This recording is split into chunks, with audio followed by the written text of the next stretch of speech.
ఇప్పుడు భూముల ధరలు ఎలా ఉన్నాయి, ఇప్పుడు భూముల ధరలు ఎలా ఉన్నాయి, దాంతోపాటు కమిషన్లు ఏదైతే 20% 30% కమిషన్లు తీసుకుంటున్నారని చెప్పేసి ఆ పార్టీ నాయకులే మాట్లాడుతున్నారు అనేది, దాంతోపాటు రైతు బంధు ఇప్పటివరకు ఎవరికి ఇవ్వలేదు అనేదాన్ని, హెచ్సియు భూముల గురించి అంటే అవసరమైనప్పుడు భూములు అమ్ముకోవచ్చు, కానీ ఏ భూములు అమ్ముతున్నాం అన్న కనీస పరిజ్ఞానం కూడా లేకుండా ఇవాళ హెచ్సియు భూములు అమ్ముతున్నారు అనేది ప్రధానంగా ఆయన చేసిన ఆరోపణలు.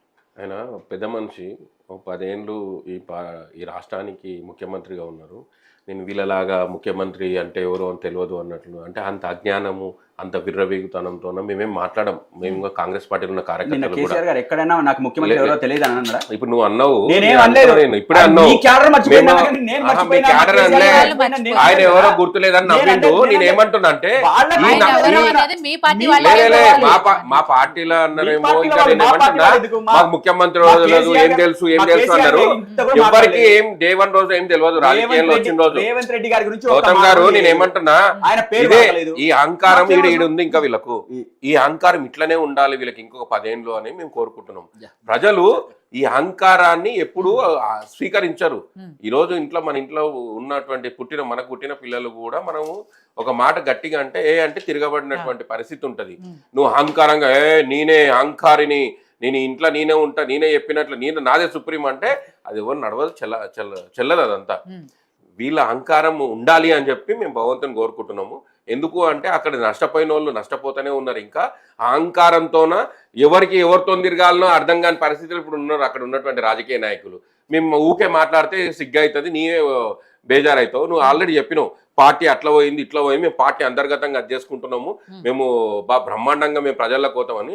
మీరు ప్రజలకు రావాలని మేము కోరుకుంటున్నాం. మేము మాజీ ముఖ్యమంత్రి వచ్చి అసెంబ్లీకి రావాలి, మేము కూడా చూడాలి, ఆయన చేసినటువంటి అక్రమాలను అన్నిటిని కూడా మేము కూడా బయటకు తీస్తాం. కాబట్టి దాని మీద చర్చలో పాల్గొనాలని చెప్పేసి మేము చెప్తున్నాం. ఈ రోజు అక్రమాలు బయటకు తీయరా, బరాబర్ తీస్తున్నాం కదా. ఆయన రాకపోవడం ఇదే అయితే ముందు బాంబులు పేలుస్తామన్నారు మేడం, ఏం పేల్చిండ్రు? మేము అట్లా ఏమంటారు ఉట్లాడి చేసేటువంటి ఏముండవు, ఏం చేయాలో అది చేస్తాం. అంటే రాజకీయాలకు వస్తే బ్లాక్ మెయిల్ చేయాలని చెప్పి రేవంత్ రెడ్డి గారు అదే నేర్పుతున్నారు. రియల్ ఎస్టేట్ ఉరుకులాడరు, ఎప్పుడు ఏం చేయాలో తెలిసినప్పుడు అట్లాంటప్పుడు దీపావళి తర్వాత బాంబులు పేలుస్తాం, ఇట్లాంటి తప్పకుండా ఏది చేయాలో అది జరుగుతుంది. రియల్ ఎస్టేట్ విషయంలో మీరు మాట్లాడిండ్రు, రియల్ ఎస్టేట్ మీద మేము అడ్జస్టిండ్రు, రియల్ ఎస్టేట్ పడిపోయింది అని చెప్పేసి. పాపం రియల్ ఎస్టేట్కు సగం కంపెనీస్ అన్నీ కూడా ఈ మధ్యకాలంలో ఒక ప్రముఖ అధినేతకు సంబంధించినటువంటి కుమారుడే ఆయన నడిపించుకుంటున్నాడు ఆయన. కాబట్టి చాలా దిగాలుగా ఉన్నారు. వాళ్ళు ఉన్నటువంటి కొన్ని బిల్డింగ్స్కి అన్ని హైదరాబాద్లో పర్మిషన్స్ అయిపోయినాయి కాబట్టి దాన్ని బూచిగా చూపించి అంటున్నాడు. రేట్లు ఎక్కడ దిగిపోలేదే, కొనేవాళ్ళు వస్తలేరు కొంటలేరు అని చెప్పేసి వీళ్ళు అంటున్నారు కదా. ఎట్లా జరిగే రిజిస్ట్రేషన్స్ వ్యాపారాలు అట్లా జరుగుతున్నాయి, ఏది జరగాలన్నా జరుగుతున్నాయి. సరే ఈ రోజు నుండి జరుగుతలేదు, 2017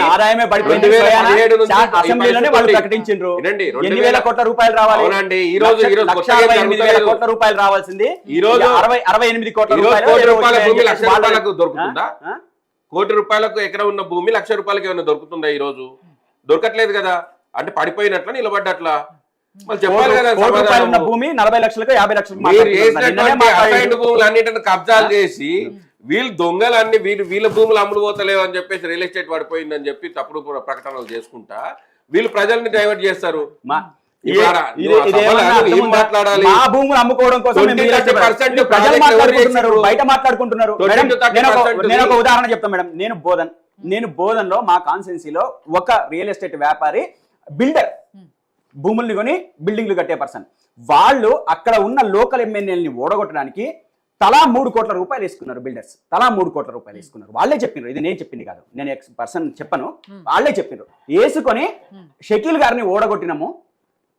ఇది మేము మొత్తం బీఆర్ఎస్ పార్టీ ఇక్కడ అధికారంలో రావద్దనే కోరుకున్న దాంట్లో ఇది మేము సక్సెస్ అయినాం. కానీ ఈ రోజు రియల్ ఎస్టేట్ రంగంలో మేము ఎందుకు దూరం చేసుకున్నాం మా కేసీఆర్ గారిని అని చెప్పేసి బాధపడుతున్నామని చెప్పేసి మాట్లాడింది స్వయంగా. వాళ్ళు మాట్లాడిండ్రు. వాళ్ళందరూ మా పార్టీకి చెందిన వాళ్ళ పార్టీకి చెందిన వాళ్ళే. కాంగ్రెస్ పార్టీకి ఆ డబ్బులు ఇచ్చి మూటలు ఇచ్చి గెలిపించుకున్న వాళ్ళే. సుదర్శన్ రెడ్డి గారిని గెలిపించుకున్న వాళ్ళే, స్వయంగా దిగిన వాళ్ళే. కాబట్టి ఇటువంటి మాటలు మాట్లాడితే ఎవరైనా హర్షిస్తారేమో కానీ ఇక మీ దాంట్లో ఉన్న వాళ్ళు హర్షిస్తారేమో. మునూర్ రబీ మన గురించి చాలా బాగా మాట్లాడిండు, అంటే పార్టీని కాపాడే విధంగా మాట్లాడిండు అని చెప్పేసి మీ వాళ్ళు హర్షిస్తారు కానీ ప్రజలు హర్షిస్తారు. చెప్పు మా కంపెనీ కాదు, దేశంలో చాలా కంపెనీలు ఉన్నాయి, రాష్ట్రంలో చాలా కంపెనీలు ఉన్నాయి, రాష్ట్రంలో చాలా కంపెనీలు ఉన్నాయి. ఆ కంపెనీలకు మాకేం సంబంధం? సరే ఒకటి ఉండొచ్చు, ఆ ఒకటి అందరికీ ఉన్నట్టే మీ రేవంత్ రెడ్డి గారికి ఉన్నట్టే మీ అన్నదమ్ముల్ని పెట్టుకొని ఎట్లయితే చేసుకుంటాం మా పార్టీ కూడా ఎవరైతే సానుభూతి పనులు ఉండొచ్చు, లేకపోతే పార్టీ ఉండొచ్చు, కానీ అది కాదు కదా అదే. మరి నేనేమంటున్నా, మీ అన్నదమ్ముల్ని పెట్టుకొని నిన్నటిదాకా ఏమన్నారు మేడం, మొత్తం కుటుంబ పార్టీ పరిపాలన చేస్తున్నాడు. మరి వీళ్ళ తిరుపతి రెడ్డి ఏం చేస్తున్నాడు, లేకపోతే ఇంకో రెడ్డి ఏం చేస్తున్నాడు, అధికారికంగా కార్యక్రమాల్లో ఎట్లా పార్టిసిపేట్ చేస్తున్నారు, ఏ విధంగా వీళ్ళు ప్రభుత్వాన్ని చేతుల్లోకి తీసుకున్నారు, వీళ్ళు కుటుంబ పార్టీ గురించి మాట్లాడతారు. వీళ్ళ ఎంత దరిద్రం అంటే, వాళ్ళు చేస్తే సంసారం, వేరే వాళ్ళు చేస్తే వ్యభిచారం, వీళ్ళు చేస్తే సక్కం, వేరే వాళ్ళు చేస్తే రొక్కం. ఈ టైప్ లో వీళ్ళు వ్యవహరిస్తే ఇంకా దానికి ఏమైనా అర్థం ఉందా? ఇగో కాంగ్రెస్ పార్టీకి ఈ రోజు నిజంగా ఈ తెలంగాణని అభివృద్ధి పరచాలని చెప్పేసి ఆలోచన ఉంటే, అభివృద్ధి పదంలో నడిపించాలని చెప్పేసి ఆలోచన ఉంటే, ఇవన్నీ మానుకొని ముందుకు పరిపాలన మీద కాన్సన్ట్రేషన్ చేయండి. పరిపాలన మీద కాన్సన్ట్రేషన్ చేస్తే సగం సమస్యలు తీరిపోతాయి. ఆ దానికి సమాధానం రేపు ఎలక్షన్స్ లో ఎవరు బాగా చేసిండ్రు, ఎవరు బాగా చేయలేదు అనేది, ఒకవేళ మేమే బాగా చేయలేము, మా పరిపాలన కంటే మీ పరిపాలనే బాగుంది అనుకో, మిమ్మల్ని గెలిపిస్తారు. లేదు మీరు డిజాస్టర్ అయింది, మేము వస్తాం. కానీ ఇటువంటి కళ్ళబొల్లి మాటలు చెప్పి ప్రజల చెవులలో పూలు పెట్టడానికి ఇంకా ప్రజలు ఏం అమాయకంగా లేరు, అన్ని విషయాలు తెలుస్తున్నాయి. ఇందాక రవి చెప్పినట్టు ఈ రోజు ప్రతి చేతిలో ఒక సెల్ ఫోన్ అయిపోయింది, నిజాలు మొత్తం బయటపడుతున్నాయి. ఏ రకంగా ప్రజలు మోసపోయినరు, ఏ విధంగా అబద్ధాలని నమ్మాల్సిన పరిస్థితి వచ్చింది, ఏ విధంగా వాళ్ళు మోసపోయి ఈ రోజు గోసపడుతున్న పరిస్థితి ఉంది అనేది తెలంగాణ రాష్ట్రంలో ఉన్న ప్రతి ఒక్కళ్ళు అనుభవిస్తున్న స్థితి. ప్రేమ్ గారు, కేసీఆర్ గారు మాట్లాడుతూ నక్సలైట్ల గురించి కూడా మాట్లాడారు. నక్సలైట్ల గురించి ఆయన ప్రస్తావిస్తూ ఆ సందర్భంలోనే కేంద్ర ప్రభుత్వం ఏదైతే ఆపరేషన్ కాగారిని చేపట్టిందో దాన్ని వెంటనే ఆపేయాలని కూడా కోరుతున్నట్టుగా చెప్పారు. సో దాని గురించి ఏం చెప్తారు? దీని విషయం మీద మాట్లాడాలనుకుంటే ఆ రోజులలో తెలంగాణ ఉద్యమంలో ఈ నక్సలైట్లను అడ్డం పెట్టుకుని అధికారం వచ్చిన పార్టీ బీఆర్ఎస్, దాంట్లో ఏమాత్రం సందేహం లేదు. మళ్ళీ అదే బీఆర్ఎస్ ఎవరినైతే అడ్డం పెట్టుకుని వాళ్ళని కూడా ఎన్కౌంటర్ చేసి వాళ్ళ అవసరం ఉంటే వాడుకున్నది, లేకపోతే పడేసింది అనేటిది అది చరిత్రలో నేను కాదు, అది ఎప్పటికీ లిఖితంగానే ఉన్నటువంటి అంశం. అది నేను కాదు, నక్సలైట్లే బహిరంగంగా కూడా ఇచ్చేసినటువంటి దాఖలాలు ఉన్నాయి. లెటర్లు ఇచ్చారు, బహిరంగ ప్రకటనలు చేశారు, ఇది వాళ్ళకి తెలవాలి. కానీ దేశవ్యాప్తంగా ఉన్నటువంటి నక్సలిజం మీద తీసుకున్నటువంటి నిర్ణయం ఒక రాష్ట్రానికి సంబంధించినటువంటి పరిధి కాదు, దేశవ్యాప్తంగా ఉన్నది. ఒకవేళ నిజంగా కూడా కాంగ్రెస్ పార్టీ నిర్ణయం తీసుకొని, వీళ్ళ పార్టీ నిర్ణయం తీసుకొని ఒకవేళ కేంద్రం ఉందంటే భారతీయ జనతా పార్టీ దాని మీద పూర్తి స్థాయి ఆలోచన చేసి ఏం చేయాలి, ఈ చర్చల వల్ల ఒకవేళ సాధ్యమవుతుందా అనే అంశం వచ్చినప్పుడు తప్పకుండా చూస్తారు, దాంట్లో ఏం సందేహం లేదు. తర్వాత ఇంకోటి గౌతమన్న గారు చెప్తున్నారు, మేము ఏమంటున్నామంటే ఖచ్చితంగా 25 సంవత్సరాలు పార్టీ ఆవిర్భావం, మీ పార్టీ యొక్క ఉనికి లేదా పార్టీ బలోపేతం కోసం చేస్తున్నటువంటి కార్యక్రమం స్వాగతిస్తాం, దాంట్లో ఏమాత్రం సందేహం లేదు.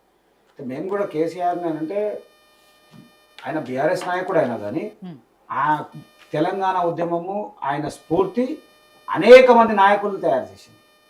ఆ రోజు తెలంగాణ ఉద్యమము ఆయన స్ఫూర్తి, ఆయన మాట్లాడినటువంటి వ్యాఖ్యలు అనేక మంది నాయకత్వాన్ని, కొత్త నాయకత్వాన్ని తయారు చేసింది. అందులో రకరకాల పార్టీల మనుషులు, అందులో కాంగ్రెస్ వాళ్ళు ఉన్నారు, బీజేపీ వాళ్ళు అందరూ ఉన్నారు. నాయకత్వాన్ని తయారు చేసినటువంటి వ్యక్తి, ఆ వ్యక్తి ఇవాళ నాయకత్వాన్ని కోల్పోయే పరిస్థితి తీసుకొస్తే ఎట్లా?